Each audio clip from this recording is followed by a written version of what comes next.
বা কি বলে? রাসূলুল্লাহ সাল্লাল্লাহু আলাইহি ওয়াসাল্লাম বলেছেন, বিড়াল নাপাক নয়, এটা তোমাদের আশেপাশে ঘন ঘন বিচরণকারী প্রাণী।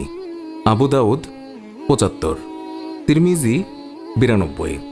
আল্লাহর রাসূলের প্রিয় সাহাবী আব্দুর রহমান রাদিয়াল্লাহু তাআলা আনহু তিনি জামার ভিতরে পোষা বিড়াল নিয়ে ঘোরাফেরা করতেন।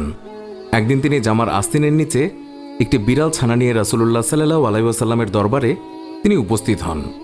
সেই সময় বিড়ালটি হঠাৎ করেই সবার সামনে বেরিয়ে পড়ল।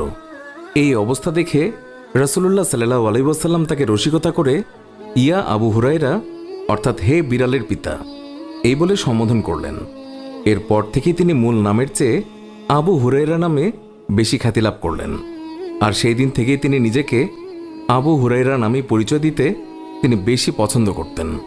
আল্লাহর রাসূল সাল্লাল্লাহু আলাইহি ওয়াসাল্লাম তিনি যখন ওযু করতেন তখন নিজের ওযুর পাত্র থেকে বিড়ালকে পানি